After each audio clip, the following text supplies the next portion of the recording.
There's little mention in the history books about this myth. While a few have attempted to document this, said documentarians have come back with either nothing or, well, more on that in a minute. However, go to more remote areas and towns surrounded by swamps and marshes, and you can find tales aplenty of La Bruja. You see, early Spanish settlers were the first to officially record encounters of this thing. Given the vague name bestowed upon this macabre being, that's not too surprising, as La Bruja means witch. Seeing how simplistic and vague the name is, it's clear that the early settlers struggled to define this. It is suspected that they were not the very first to encounter this thing, however, as some artifacts from indigenous tribes seem to bear accounts with something of a similarly unsettling nature. Though, this is subject to some controversy, as the little bits of pottery and stone that have been discovered are either incomplete or too vague or distorted by time and exposure. So, it is mostly agreed that the first viable documentation on this phenomenon came from the Spanish conquistadors and settlers. Said documentation is sparse, as even with the rise of technology, the majority of tales are spoken. While this form of storytelling is somewhat seen with less credibility today, it isn't too difficult to distinguish between the made-up tales, the kind meant just to scare friends, and the real, ghastly, dreadful sightings and encounters by witnesses. The first recorded account comes from Andre Dorantes de Graça, one of the 4 survivors of the ill-fated Navarias expedition that had set out in 1527.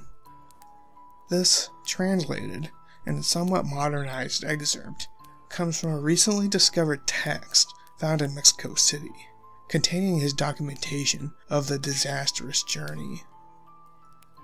July 15th, 1528. We had taken a village yesterday, and we think it is the capital of the Apalache people. It didn't take us long to lay claim to it, and similarly, it didn't take them too long to respond in attacking us. But we were able to drive them off relatively easily, and Alonzo shot one dead.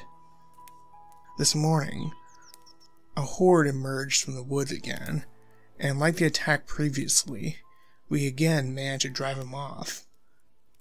We cannot linger here too long, as we have to meet the rest of our expedition force in Bahia de Espírito Santo, Tampa Bay, today. After being left abandoned by what we thought were friendly natives and losing a man and a horse to the river a few weeks ago, some of the men are saying that this expedition is cursed. I do not know if this means anything, but Estevancio was getting some water and maize for us when he came sprinting back to the village. His complexion was pale, which was kinda hard to distinguish with his darker skin, but it was noticeable.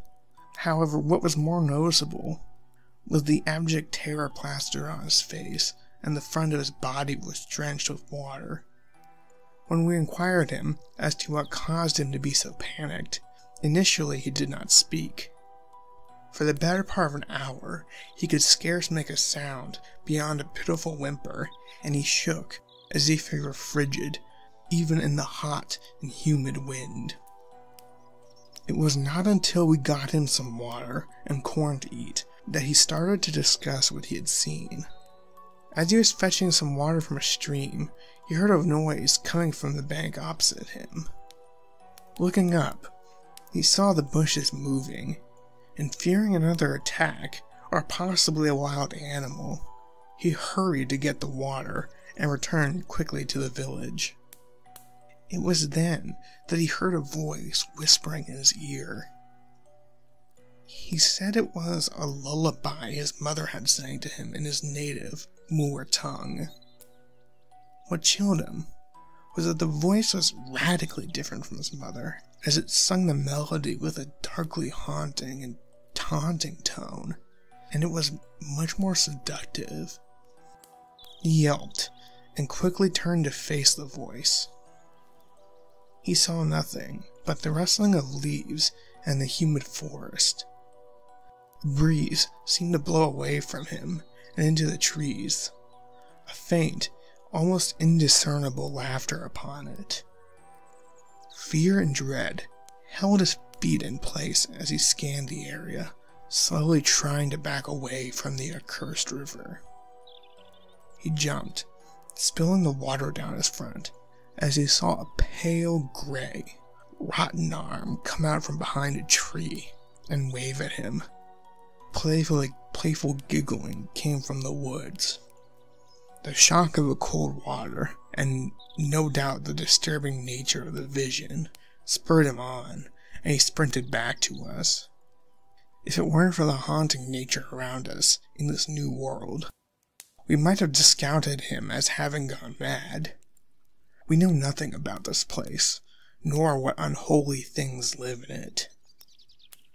We tried to ask our guides as best we could, and they simply called it the forest spirit, and their tones seemed to gain intensity and fear when they spoke of it.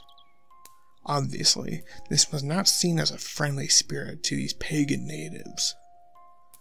Though, we agree that if this is real, it is some unholy demon or witch. I pray we leave this place soon and reunite with our allies and comrades from the boat. July 28th, 1528. Our fortune just gets worse. This forest, the rain, humidity, and heat are hellish enough, and it would seem the Indians, which had attacked us over a week ago, have adopted an insidious strategy. They snuck around in the bush and fire off a half-dozen arrows at our party before we can even return 2 shots. Our armor helps, but we lost Juan Varlas de Francisca in our last raid, and our leader's health is in decline. We think it is some kind of jungle fever. Still, he presses onward. I cannot write much, as I must be ever vigilant in case of attack. We do not sleep much at all anymore. Whether it's from fear or discomfort, or both, we are not fully sure. August 4th, 1528.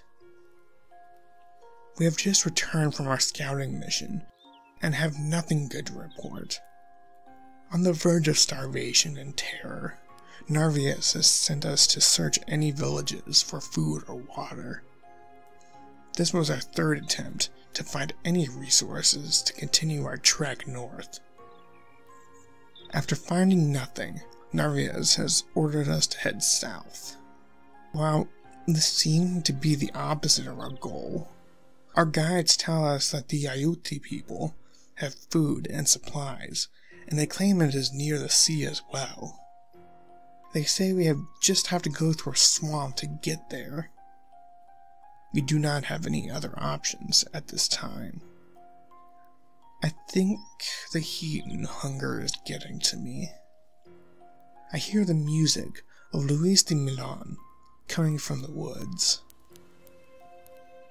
August 6th, 1528. This hell just continues to go on and on, growing more and more miserable and horrifying with each passing hour. Our weariness and hunger both drive and hamper us on our quest for supplies and the sea. Upon arriving at this bog, it was immediately discerned how desperate we had become. that we were willing to attempt to cross this unholy and putrid marsh on a faint promise of food and shelter and drawing closer to our allies was just pitiful. The appearance of this bog is one that can only be described as nightmares. It is just a rotten sore upon this land, festering the stagnant water and despair. Sounds of animals ring out from time to time, and they sound as if they do not belong on this earth. While looking over the swamp, I swear on all that is holy, I saw a gray blur of movement vanish behind a tree. I thought it looked as if someone had pulled their arm quickly from view. I and our Moor companion are not the only ones who have seen such a thing. Alvar Nunez claims to have felt something tapping on his shoulder, and upon turning around to see who, he said he was greeted by the visage of a fair maiden, standing in the knee-high water. Narvaez noticed Alvar standing idle and called to him. He reflexively turned to look, responding to his name, before glancing back where he saw the maiden. He yelled and flew backwards as if struck by some force. He ran to his aid and helped him up. The face! He screamed. I saw her face! He was shaking and described seeing a cold, cracked gray face of a woman's corpse mere inches from his own. He said her eyes were blazing, sickly yellow color, and they seemed to bore into his mind, into his soul. Ever since then, he has been jumping at shadows in the woods and barely says a word. It appears whatever evil thing Estevancio has seen is now following us. Thankfully, the only good thing is that it does not look like we are being pursued by savages.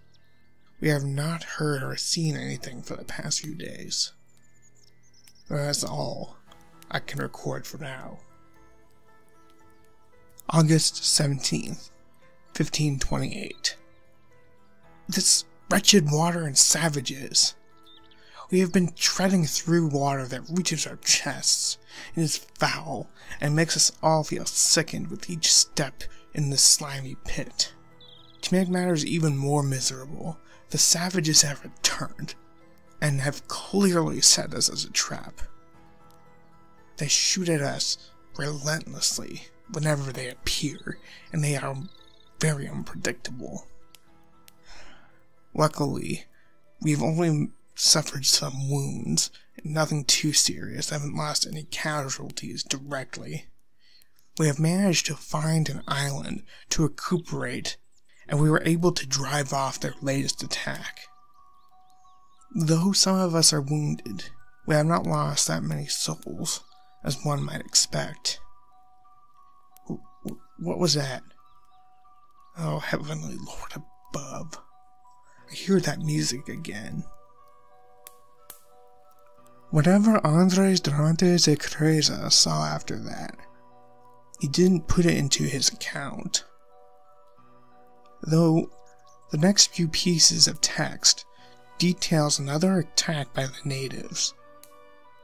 More than likely, he simply didn't have time to write it and was understandably preoccupied. Some also theorize that he was just way too shaken from what he had seen and feared to write it so as not to relive it. Over the next 4 centuries, tales about a dark presence in the swamps of the southeast United States would come and go.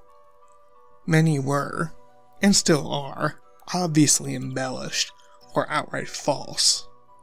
The next, real credible witness account comes in 1952, during the big migration south after World War II. The following is a witness's written account of police interrogating a young man by the name of Alexander Murdoch regarding the disappearance of his 2 friends. With a click, The policeman started the tape recorder. This is Officer Jason Hanlon, interviewing Alexander Murdoch. It is October 24th, 1952. The officer turned the mic more towards Murdoch so it would pick up both of them. So, I was told that you went on a camping trip with two of your pals, Matthew Wyson and Byron Cole, in the De Leon River Sanctuary. Is that right? Murdoch, who was 26 at the time of the recording, sighed and was holding his head. Yes. The officer nodded lightly and got started with his questions. What happened out there? Murdoch looked up. His eyes were red from both exhaustion and fear. Y'all will just think I'm crazy.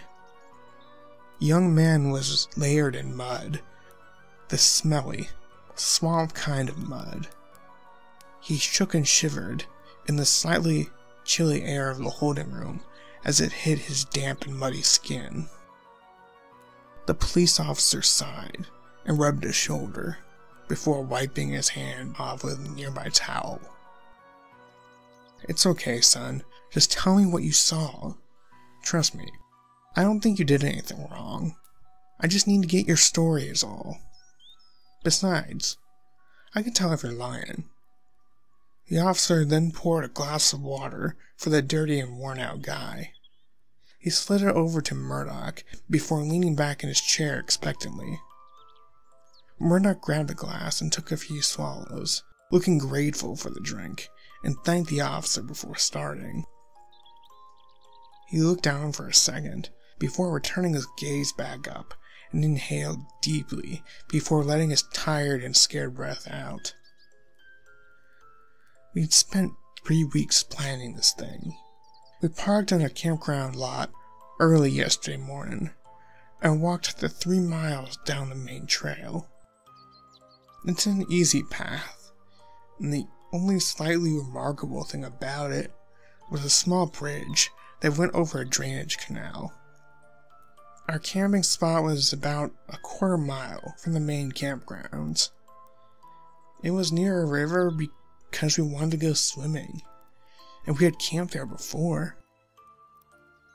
Yesterday, we did nothing but goof around, have a few beers, talk about the girls we were dating or whatever. And we went in and out of the river just, doing normal things. The only strange thing I noticed at the time was a pair of tracks in the sand near the river. What made them strange was their size, in that they were too small to be any of ours. That, and there had been no signs of anyone here before us, and they were fresh too. I mean, I didn't think anything of it right there. Just something seemed off, He sighed and took another gulp of water. Officer Hanlon nodded in agreement and refilled his glass. Was that the first time you felt something was wrong? The muddied and dirty witness shook his head. No, I didn't suspect anything up until that night. You see, Byron and I were building a fire while Matthew was getting our dinner cooked. You see, we had collected the wood earlier that day and put the pile of wood against a tree near our tent. Byron had arranged the wood in the fire pit, and I brought it over from the pile. As I picked up a small log, I heard a faint whisper in my ear say, "Hello?" I jumped and looked around, but there wasn't anyone there. The policeman raised a brow slightly, but said nothing, and let the clearly distraught young man continue. It wasn't just the voice neither. I felt like someone had breathed in my ear as well. Murdoch touched his ear for emphasis, and his face beheld genuine fear. I just rubbed my ear and waited to see if there was going to be anything else. When I heard nothing else, I just shrugged it off thinking my mind was just messing with me. That sounds pretty reasonable, the officer agreed, discovering that his witness didn't sound like he was crazy. Go on, if you wouldn't mind. Now, once I sat down my buds, I had forgotten all about the whisper, as we had started to see who could insult each other the best. You know, just being guys. Just a short while later, we all sat down and had a decent dinner before lying back and watching the sunset. Byron stood to go get a non-alcoholic drink from the cooler, as he wasn't too keen on getting much more than a light buzz. And me and Matthew continued talking about little things and this and that. I poked and prodded at the fire absent-mindedly, admiring and observing the embers floating in the flame as I talked. Well, it wasn't 2 minutes later when we heard Byron yelp, along with a loud crash. I turned and saw that Byron was standing stiff, his drink lay on the ground, pouring all over. "You okay, man?" I asked. Murdoch slowly raised his hand and pointed at the officer to simulate the motion Byron had done. Byron pointed at Matthew like this and stammered, "You guys didn't see that? There was this arm coming from behind the trees. It looked like it was about to grab you." Now, Matthew and I both know Byron pretty well. We knew he wasn't the kind that spooked easily. So, we looked toward where he was pointing. While I didn't see the arm he talked about, I could have swore that I saw one of the branches moving. Byron also confirmed what I had thought. As soon as I saw it, the thing, it jumped back behind the tree. "You just think that someone was playing with you guys?" Officer Hanlon asked. The young man nodded. "Yeah, I mean, at least at first we did. We each knew people who liked to pull a good prank. Not having much of an idea what else to do, Matthew and I got up and walked to where Byron was pointing to find whoever was just messing with us. We didn't have much luck, though. Byron tossed a flashlight to me and another to Matthew as it was getting nearly dark, and we all began to look for any clues of who these pranksters were. The only thing we found was a single set of footprints in the sandy dirt. I felt uneasy when I spotted them, and especially when I looked to where the tracks led. And even though they didn't lead very deep into the soggy woods, they in fact just stopped right in the middle of the sandy patch, about 100 yards in. It was as if the one who made them was suddenly snatched up into the air. The tracks just ended. "And you stuck around just because you thought this was a prank?" the officer asked with slight intrigue. It showed to Murdoch that he was at least hearing him out. Sensing that the question was genuine, Murdoch nodded. "Yeah, I mean, what else could we think? I'm gonna ask around when we get back and see who did that," Byron remarked as we returned to our fire. "To beat him up, or learn how to do it yourself?" I asked him as we sat back down. "Both," he responded with a smirk. We all laughed and relaxed the rest of the evening, also forgetting the scare we had just had. It wasn't until last night that the incident came rushing back into my head. Murdoch took a sip and got a distant look, and just stared off for a short time. The policeman looked at him for a moment, before snapping his fingers. "Hey, wake up!" The young man jumped up and yelled, and acted as if Officer Hanlon was the devil himself. "Whoa, hey, calm down, kid." The cop leapt up and grabbed Murdoch by the shoulders. He firmly, but not harshly, pushed the scared young man back into his chair. The dirty survivor whimpered a bit as he regained his composure and sighed deeply. "Sorry, was just remembering it, I guess. Don't let the memory get too real, I don't know. If you need to take a break." Murdoch shook his head. "No, I need to tell you."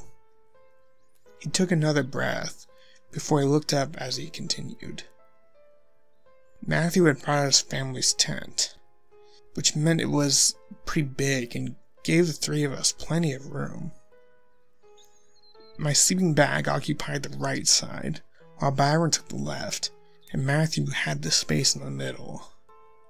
I remember using some of the fire's dimming light to check my watch, and it read 1:22 a.m. That's when we piled into the tent, and the three of us quickly drifted off. It was maybe an hour or two later when a heavy, gasping, rough wheezing slowly made itself known inside her tent. It woke me, as I'm a pretty light sleeper. It sounded like a lifetime smoker with bronchitis.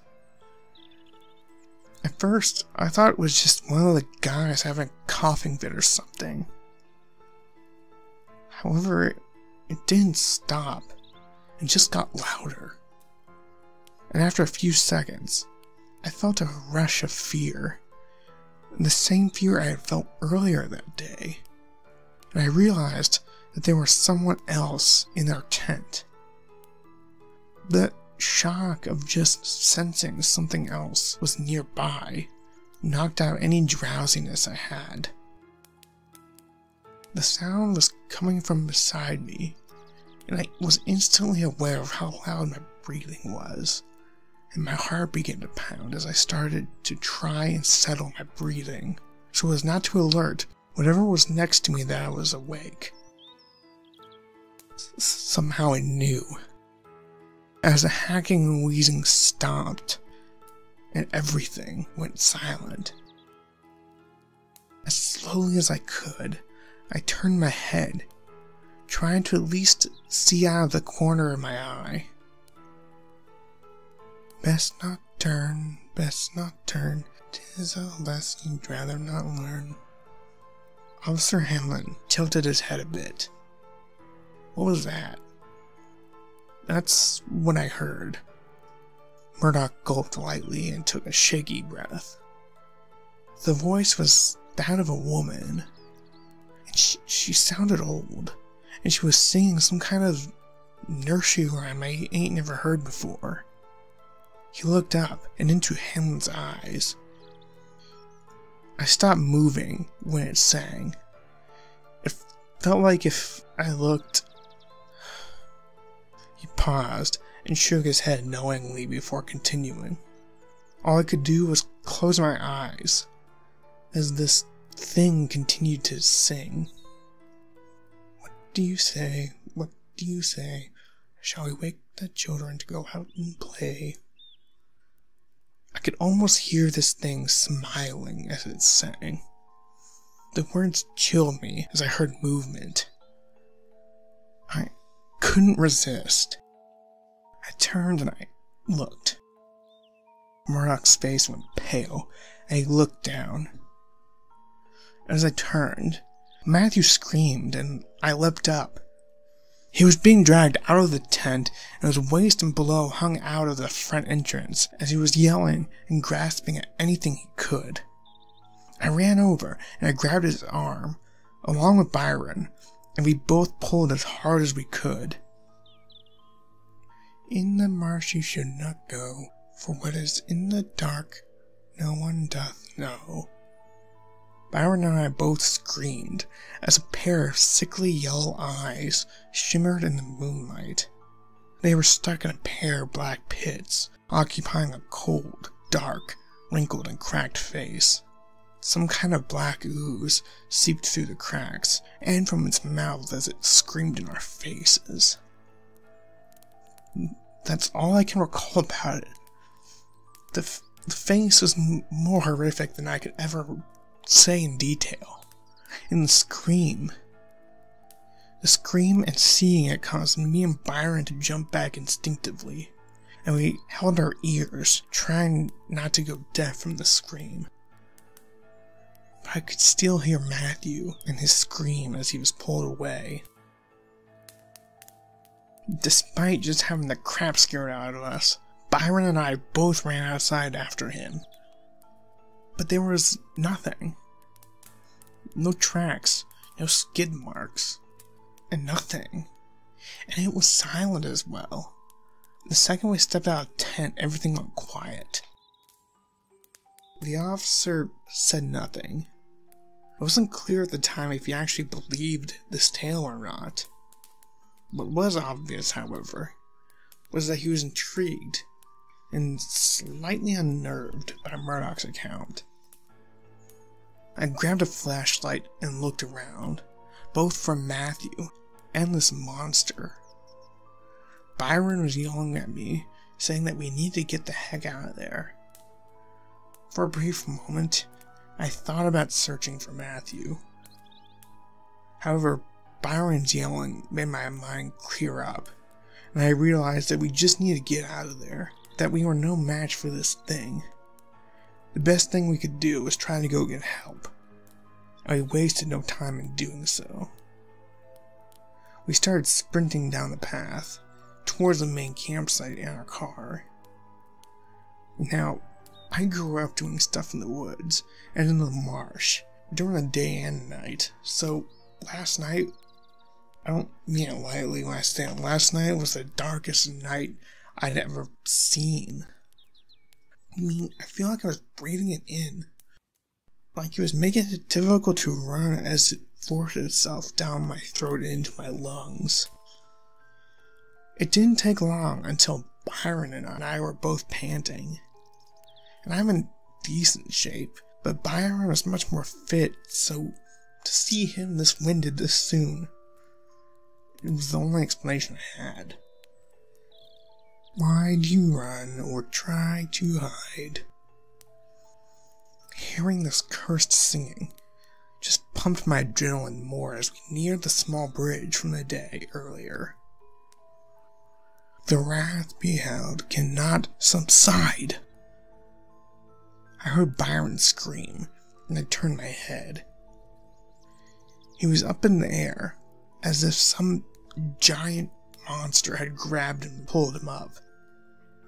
I could see those same misshapen and rotten arms clasping onto his shoulders. Without thinking, I leapt up and managed to grab hold of his ankles, and soon I found myself a good 30 feet above the ground. I yelled as Byron yelled and flailed, trying to get free from this thing. Both of us were yelling and calling for help, as we weren't too far from the campgrounds or the rangers. Having run out of the woods, we were able to see with what little light the moon gave us, and I could tell that we were being pulled back into the woody swamp. At the same time, I felt my grip beginning to slip. Murdoch held his head again and sighed. I knew I was going to drop before we got wherever this thing was going. I knew if I dropped onto land, at best I'd have broken legs and just be a target for this thing. So the instant we got over a river that I was pretty sure was deep enough, I let go. The young man wiped his eyes a bit. As I fell and quickly resurfaced, I could hear Byron's terrified shrieks coming from above and growing more and more distant and panicked as he was being pulled away. He was pleading for help all the while, until I was alone. Once it was quiet, I came back to myself and realized that being out in the open water that night was probably not a good idea. Upon spotting the nearest shore, I swam as fast as I could. I could hear distant hisses and growls from alligators, and the chirping of crickets and other night animals filled the air as I got closer to the shore. All the time, I wondered what was beneath me and all around me in the water. I was wondering if a gator would come up and tear me to pieces. Through sheer luck, I managed to reach the shore with no issues, other than being terrified and chewed up by mosquitoes. Murdoch returned his gaze upwards and laid back a bit. When I got on the bank, I nearly cried as I saw the ranger and park lookout station. You don't know what happens after that. They called you and Matthew and Byron nowhere to be found. Officer Hanlon filed his report suggesting that Alexander Murdoch undergo psychiatric evaluation to determine if he shared any part in the disappearances of Matthew Wyson and Byron Cole. After his evaluation, Murdoch was institutionalized for 2 years before being released to the public. Up until his death in 2002, he would not discuss his ordeal and claimed that it was a psychotic episode that never happened.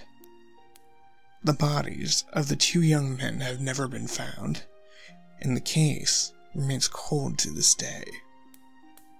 It is heavily advised that no one attempt to go near any of the swamps, marshes, and bogs in the southern United States.